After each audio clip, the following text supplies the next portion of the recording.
I've spent decades talking to people from every walk of life, mothers and fathers, factory workers and CEOs, students and senators, people who've lived through war and people just trying to survive the war inside their homes. And if there's one thing I know for sure, it's that the truth always finds its way to the surface.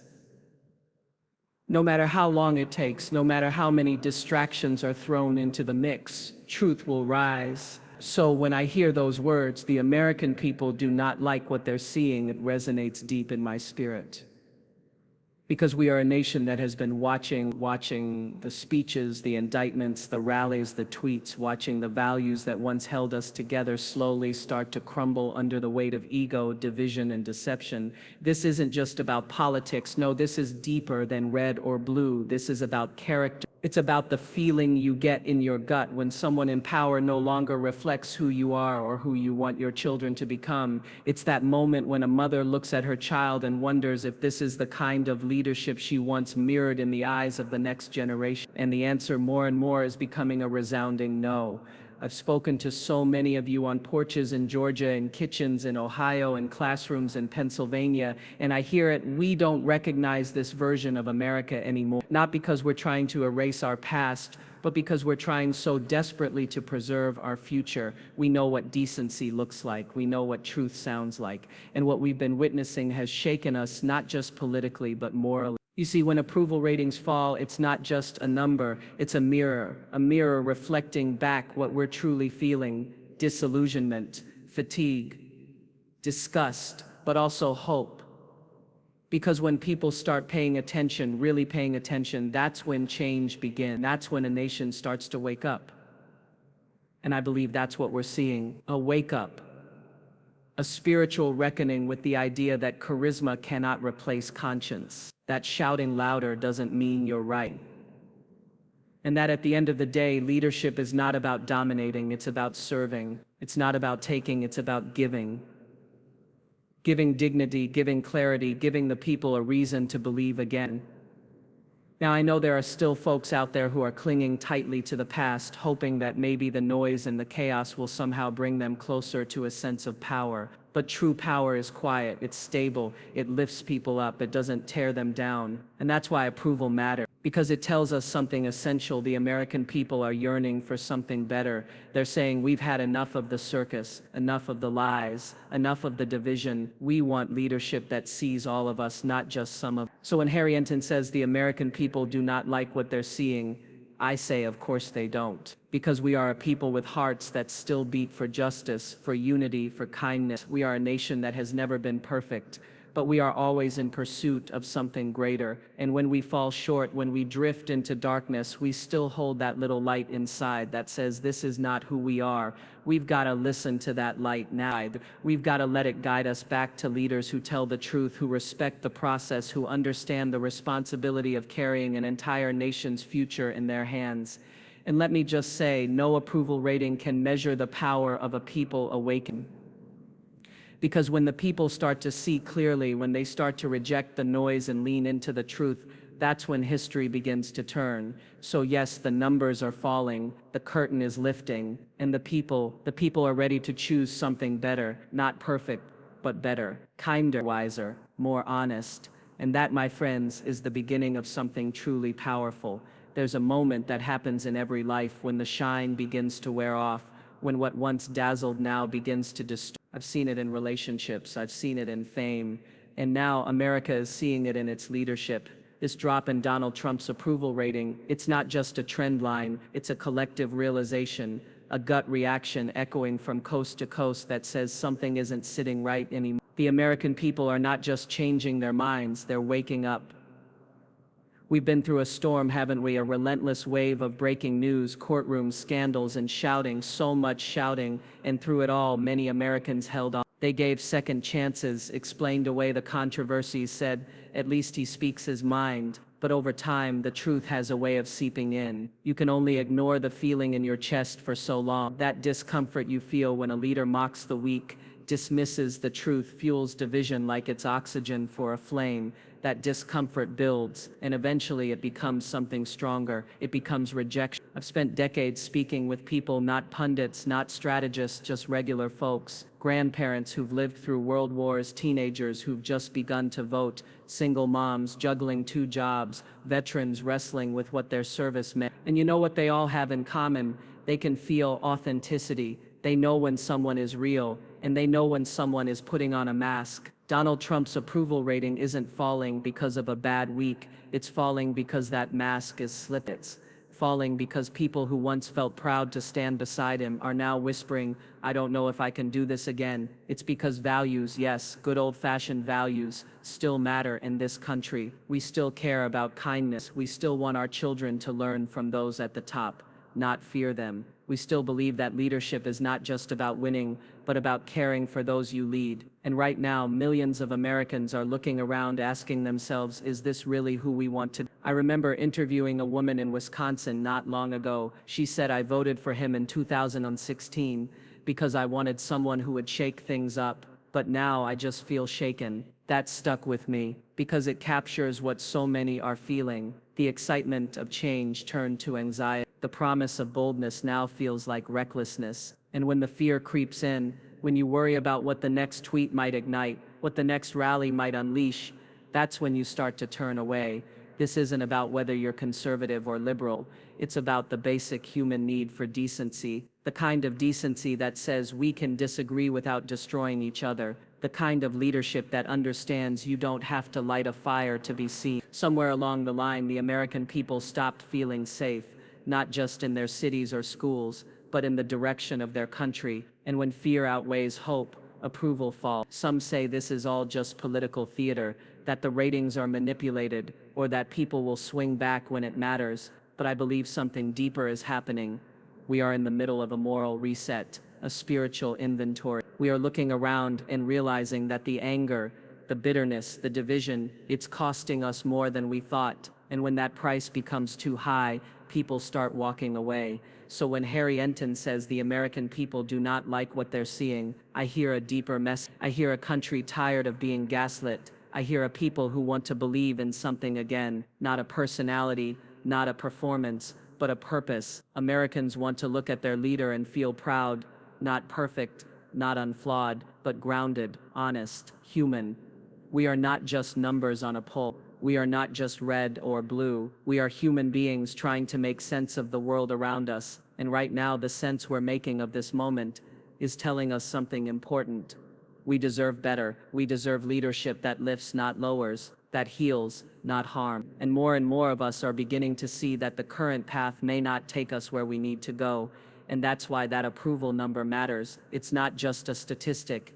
It's a signal that the spirit of the nation is stirring, that people are opening their eyes and refusing to look away, that we are not afraid to say this isn't working for me anymore, and that is powerful, because once we start speaking our truth, once we choose clarity over confusion, there's no turning back. We begin to move toward a future not driven by fear but by faith in each other. And in that, my friends, is the real hope for America. I've always believed that people can only carry so much weight before they lay it down. And across this country, you can feel it, the burden of chaos, of division, of constant noise. It's become too heavy for many Americans to bear. It's in the air like static electricity, tension, confusion, fatigue. People are worn out. And when I say worn out, I'm not just talking about being tired. I'm talking about the kind of soul-deep exhaustion that comes when your spirit has been wrestling too long with uncertainty. That's the kind of fatigue Donald Trump's leadership has left behind, and it's why his approval rating is dropping like a stone. We live in a world that's already moving too fast. Parents are working 2 jobs just to put food on the table. Children are growing up on screens instead of in playgrounds. The economy, the climate, the future, it's all shifting under our feet. In a time like that, we don't just need a leader who commands the spotlight. We need a leader who grounds us, who makes us feel safe, who offers consistency, not chaos. But for too long, Americans have been holding their breath. Every news cycle became a new crisis. Every tweet felt like a warning. Every speech was a performance, loud, aggressive, and often divisive. Instead of being soothed, We were shaken. Instead of clarity, we were handed confusion. And that state of emotional and mental exhaustion has a cost. You cannot live in a storm forever and expect to flourish. People need stability, they crave it. And I don't mean perfection, I mean predictability, honesty, the quiet strength of someone who doesn't make every moment about themselves. You can only endure so much spectacle before you start to long for substance. You can only hear so many slogans before you start asking, but what are we actually doing? Who are we becoming? I remember talking to a young mother in Florida. She told me, I voted for Trump because I wanted change, but now I just want my children to grow up in a country that isn't constantly fighting itself. That pierced my heart, because underneath all the debates and headlines, that's what Americans are really saying. Give us peace, not just in our neighborhoods, but in our leadership, in our national conversation. We want to turn on the television and not feel our stomachs twist in anxiety. It's not just about the policy, it's about the energy a leader brings into the room, into the country, into the lives of every single person who's trying to make it through another day. And the energy we've been living under for years now, it's drained us. It's pitted neighbor against neighbor. It's blurred the line between truth and fiction. And at some point, people stop trying to justify it. They stop making excuses. They look up and say, this is too much. That moment, when people say enough, is when approval starts to slip. And we're seeing not in the headlines, but in the hearts of everyday Americans who are quietly stepping back. They're no longer posting angry comments online. They're not shouting in defense anymore. They're just tired, and that kind of silent withdrawal, that is louder than any poll, because it means people have begun the process of letting go, not out of anger, but out of necessity, out of the deep human need to feel balanced, to feel steady, to feel like tomorrow might just be okay. That's what real leadership should do. It should make you feel like the ground beneath you is solid, even when the winds of change are blowing. But what many have felt under Trump is the opposite. They've felt shaken, unsettled, like the floor could drop out at any moment. And here's the truth I've learned from every survivor, every mother, every teacher, every veteran I've ever interviewed. People will follow a leader who makes them feel seen. They will support someone who gives them hope. But when the only thing a leader offers is drama, when the show never ends, they walk away, not because they hate him, but because they love themselves enough to say, I can't live in this storm anymore. So this approval rating dip isn't a fluke. It's not media spin. It's a spiritual moment, a moment where the soul of the nation is whispering, we need something better, we need rest. And in that whisper is the beginning of transformation. Because once people recognize the toll that chaos has taken on them, on their children, on their communities, on their faith in democracy, they begin to reclaim their power. They begin to ask for more, not more noise, not more conflict, but more calm, more compassion, more leadership that doesn't take from them, but gives back to them. Something is shifting in the American heart. You can feel it if you really listen. It's not loud, it's not angry, it's steady, it's thoughtful. It's the quiet turning of a people who've had time to reflect, to reassess, to look beyond party lines and start asking deeper questions. And the question that's echoing louder than ever is this: who are we becoming and who are we following to get there? For years, Donald Trump drew lines in the sand. Republican versus Democrat, insider versus outsider, patriot versus traitor. And for a while, many Americans stepped into those roles. They picked a side and stood their ground. But now something remarkable is happening. The divide is no longer about red or blue. It's about right and wrong. It's about principle. It's about character. And that's why we're watching approval ratings drop. Not because people suddenly changed political teams, but because they're starting to recognize that their values no longer align with the man they once supported. I've sat across from so many people who once believed in Trump, not just politically, but emotionally. They felt he was their voice, their defender, their protector in a world that felt indifferent to their pain. He promised to see them, to fight for them, to restore what they felt had been lost. And for many, that meant something deeply personal. But now those same people are asking, what is he fighting for really? And more importantly, is it still for us or is it only for himself? You see, there comes a moment in every relationship when you have to ask, is this still working? Is this still bringing out the best in me, or is it draining me? That's what's happening now.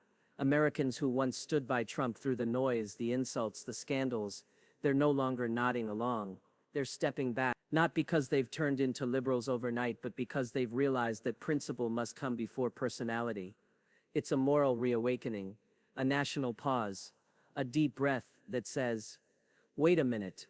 When did we start cheering for cruelty? When did we start accepting lies as strategy? When did we become numb to behavior that we'd never tolerate from anyone else? Not our teachers, not our pastors, not even our children. And once that question enters your spirit, it's hard to unask it, because character matters, integrity matters. And even if you once believed that Trump would shake up the system, more and more people are realizing that the shaking never stopped. The dust never settled, and what's left in the wake of that disruption isn't strength, it's erosion. Of trust, of dignity, of unity. And let's be honest, Americans are exhausted from having to explain what they're seeing, from defending conduct that makes them cringe, from being asked to pretend that the emperor is fully clothed when deep down they know he isn't. That kind of moral dissonance chips away at a person. It leaves them unsettled, ashamed, even resentful, not just of the leader, but of themselves, forever believing in something that now feels hollow. That's why this approval drop matters. It's not political theater, it's a reflection of conscience. It's millions of people saying, I may not agree with everything the other side stands for, but I can't keep walking down this road anymore. And that right there, that's courage. That's growth. That's America, slowly but surely remembering who we are. We're not a country of bullies. We're not a nation of cheerleaders for chaos. We are a people who believe in the rule of law, in decency, in compassion. And yes, we've strayed. We've made mistakes. But we also have the capacity to learn, to shift, to choose again. That's the beauty of democracy. It gives us a second chance. Every election, every voice, every time we look in the mirror and ask ourselves, does this reflect who I am? What we're seeing now is that reflection beginning to change. Americans who once felt proud to wear the red hat are taking it off, not because someone told them to, but because something inside them changed. Because they finally saw enough, heard enough, felt enough. They watched as decency became optional, as lies became normalized, as empathy disappeared from the national stage. And now they're realizing that the leader they once followed is not lifting them up but pulling them into a darkness they no longer want to be part of. And I say this with love, not judgment, because we've all been there. We've all followed people or causes that later broke our heart, but the real power lies in what we do next. Do we cling to the illusion, or do we choose truth, even when it hurts? So yes, Trump's approval is falling, but what's rising is even more powerful: discernment, integrity, a quiet revolution of Americans choosing values over volume. That's not weakness, that's wisdom, and it may just be the beginning of a new chapter, one led not by fear or fanaticism, but by clarity and conscience. There comes a point in life when consequences can no longer be ignored. You can outrun the truth for a while, talk over it, distract from it, even deny it, but eventually it catches up with you. That's where we are right now. The truth is standing at the front door, and for Donald Trump it's wearing a suit, carrying a subpoena, and coming with receipts. The American people are seeing this, not just in headlines but in handcuffs, in indictments, in courtroom sketches, and it's making them pause. It's making them reconsider what it means to support a man who is not just being challenged politically, but being held accountable legally. I've always said, when someone shows you who they are, believe them the first time. But sometimes people want so badly to hope for the best that they'll overlook the worst. They'll call it noise. They'll say it's a witch hunt. They'll try to justify and explain away behavior that deep down they know isn't right. But there comes a moment, always, when denial is no longer sustainable. That moment has come, and you can feel it in the shift. You can see it in the number. Donald Trump's approval is slipping, not because his critics are growing louder, but because his supporters are growing quieter. And that silence speaks volumes. Because legal trouble changes everything. It brings reality into focus. It forces people to stop making excuses and start asking questions.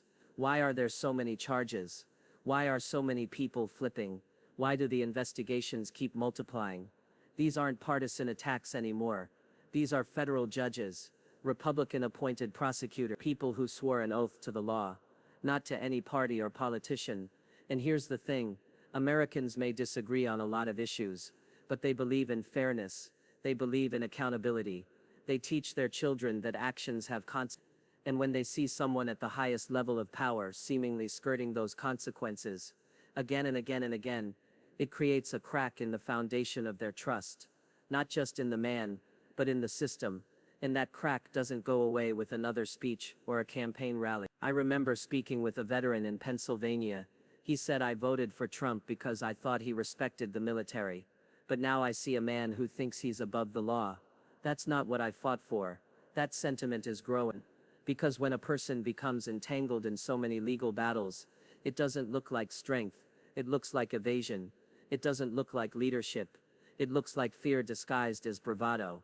And we as a country are learning to tell the difference. We're learning to recognize that shouting fake news doesn't make the facts go away, that calling a courtroom a circus doesn't change the evidence, that loyalty to a political figure should never come at the expense of justice. People are waking up, they're watching the trials, reading the transcripts, and asking themselves a hard question. If this were anyone else, would I still defend him? And that question is unraveling years of blind allegiance. Because character counts. And when a leader is constantly defending himself from the consequences of his own choices, he stops leading. He starts surviving. And the American people, they're not looking for a survivor. They're looking for a president.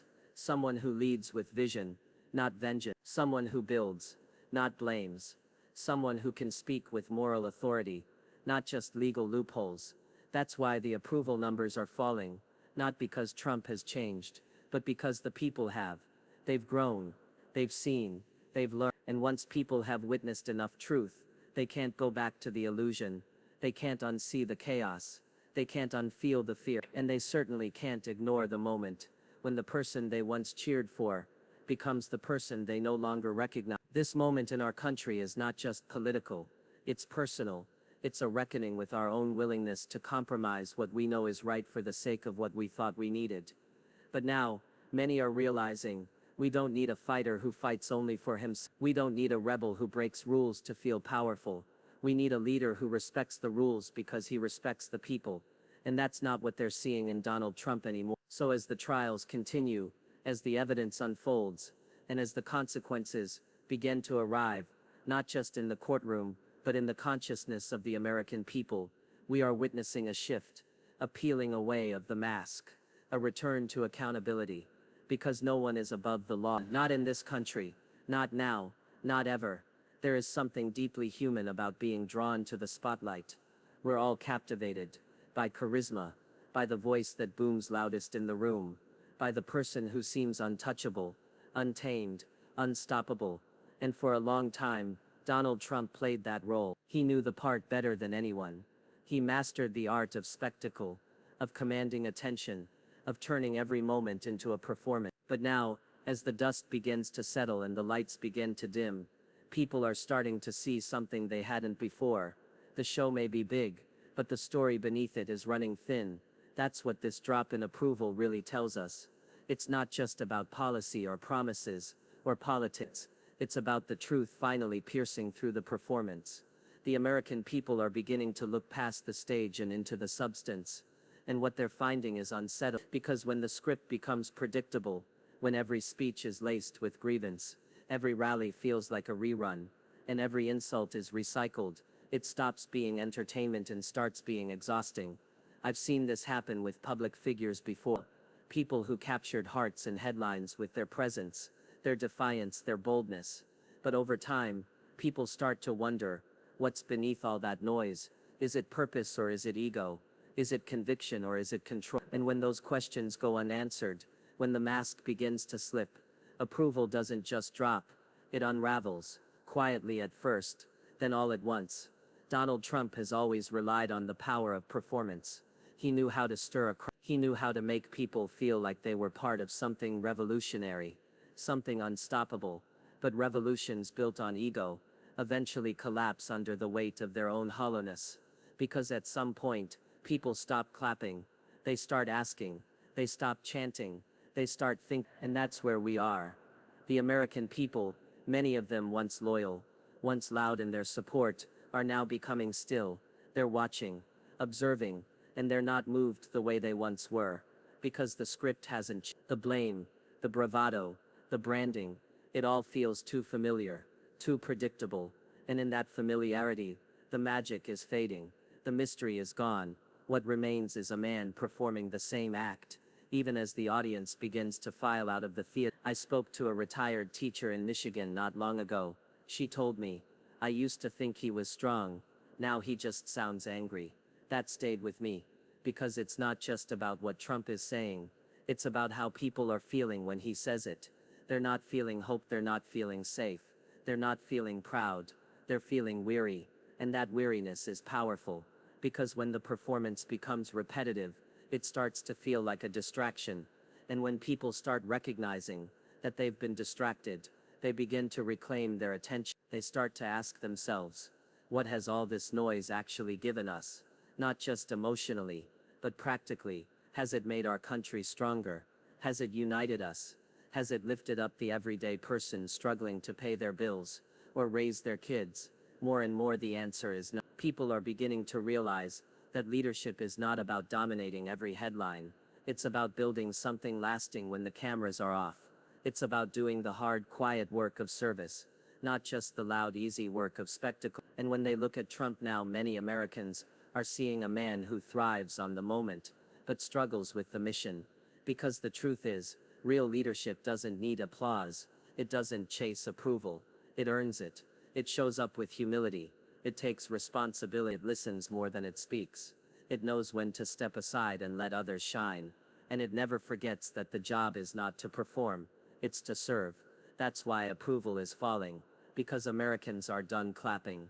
They're looking for something new, something real, not just louder, not just angrier, but wiser, more grounded, more sincere. They're searching for a leader who doesn't need a spotlight to feel seen, and who can shine a light on the people, not just himself. And I want to say this to anyone who once believed in the performance, who once gave their voice, their vote, their heart to this movement. It's okay to change. It's okay to outgrow something. That's not weakness, that's growth. That's wisdom. That's what it means to evolve. We are allowed to ask more of our leaders. We are allowed to say, I wanted this to be different, but now I see it clearly. Because once you've seen behind the curtain, you can't pretend it's not there. Once the illusion is broken, you can't go back to believing in the magic. And that's what's happening in this country right now. The audience is walking out, not in anger, not in hate, but in clarity, in peace, in truth. There's a quiet sound in this country right now. It's not coming from the headlines. It's not blasting out of your television. It's not shouted on stages or scrolled through in all caps on social media. It's deeper than that. It's the sound of the American spirit stirring, rising, reaching for something more than what we've been given. It's the hum of millions of people who are tired of being afraid, tired of being divided, tired of watching cruelty become normalized and chaos become expected. That quiet sound, that spiritual whispers, is why Donald Trump's approval rating is falling. Because when the people begin to rise, no performance, no slogan, no campaign rally can hold them back. You see, for years now, many Americans have lived under a weight, not just the weight of bad news or policy disputes, but something heavier, a spiritual weight, a sense that we've been pulled away from who we really are, that we've been told to hate one another, that we've been asked to celebrate division instead of compassion, that we've been led by fear, and fear is a powerful force, but so is the human desire to be free of it. And now that desire is waking up. I've heard it in conversations from Georgia to Iowa, from Arizona to Michigan. People are saying, I just want to breathe again.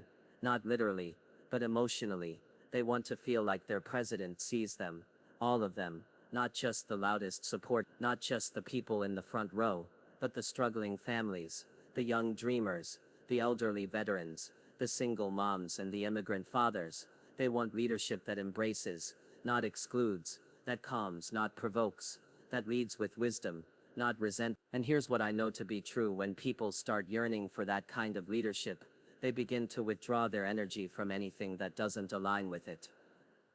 That's what we're seeing. Trump's approval isn't just slipping because of indictments or bad press.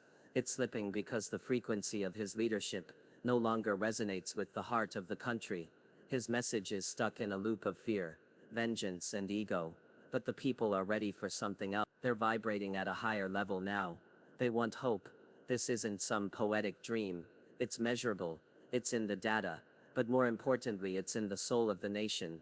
Because Americans are beginning to remember who they are. We are not a country that thrives on cruelty. We are not a nation built to tear each other apart. We are not meant to be divided by race, religion, class, or geography. No, we are meant to rise together. And when leadership becomes a tool for tearing that sacred unity apart, people turn away, not because they are weak, but because they are wise. They know when the path they're on no longer leads to light.